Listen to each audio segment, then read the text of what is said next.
Itu keren, kehidupan dalam rencana Tuhan.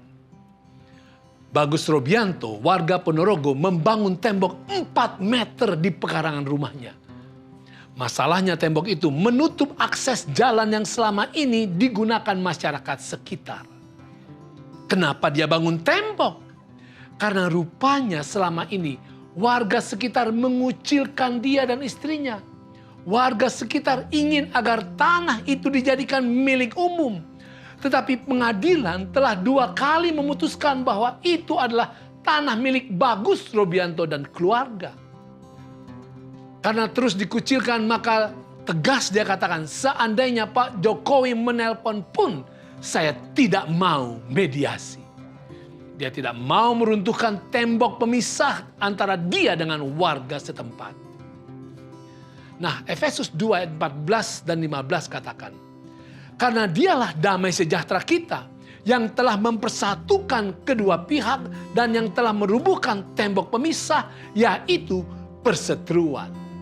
Sebab dengan matinya sebagai manusia, ia telah membatalkan hukum Taurat dengan segala perintah dan ketentuannya, untuk menciptakan keduanya menjadi satu manusia baru di dalam dirinya, dan dengan itu mengadakan damai sejahtera. Anda perhatikan, dikatakan, ia telah membatalkan hukum Taurat. Apa ini? Berdasarkan kalimat ini, banyak orang Kristen yang berkesimpulan bahwa 10 hukum telah dibatalkan. Tidak berlaku lagi. Benarkah demikian? Saudaraku yang kasih dalam Tuhan, mari kita lihat. Kalau ini adalah kesimpulannya, maka sangat mengerikan. Karena berarti kita sudah boleh menyembah patung. Boleh menyebut nama Tuhan dengan sia-sia. Boleh berzina. Boleh mencuri. Tidak perlu hormati orang tua. Dan tidak perlu berbakti kepada Tuhan pada hari Sabat. Jangan terburu-buru berkesimpulan.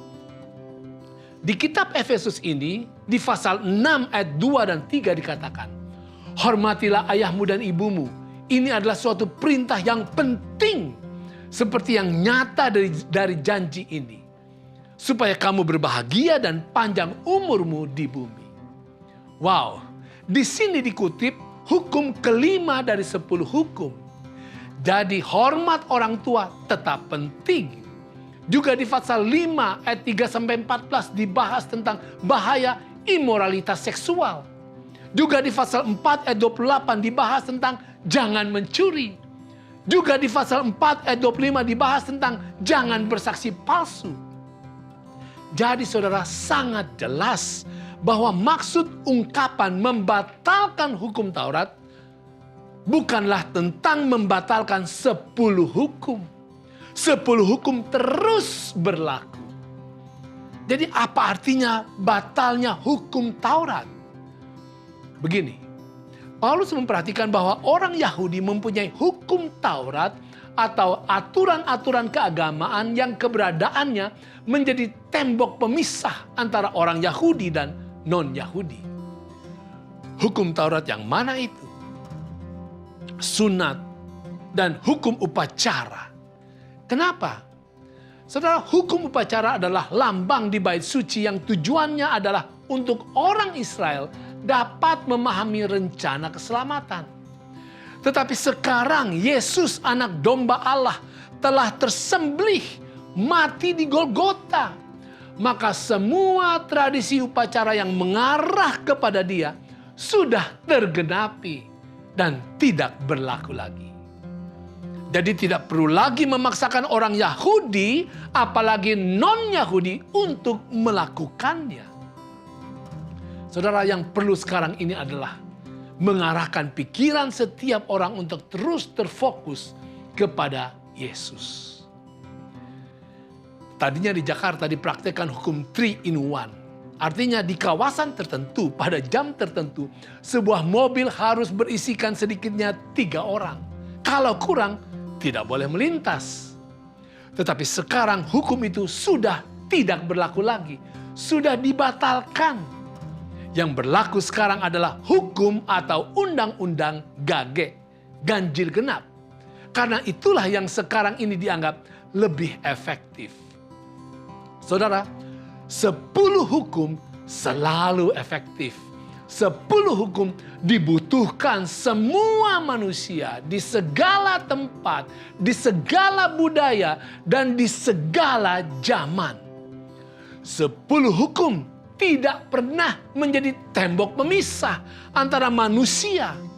Itu justru hukum pemersatu, karena dasarnya adalah kasih dan pengorbanan yang tulus. Saudaraku, apakah ada aturan-aturan dan tradisi jemaat Anda yang bukan bagian dari 10 hukum? Sama sekali tidak ada hubungannya dengan hukum moral. Jangan paksakan pada orang lain. Jangan jadikan itu tembok pemisah. Mungkin itu berguna dan bermanfaat. Tetapi kalau menghancurkan hubungan sesama umat Tuhan di gereja, robohkan itu.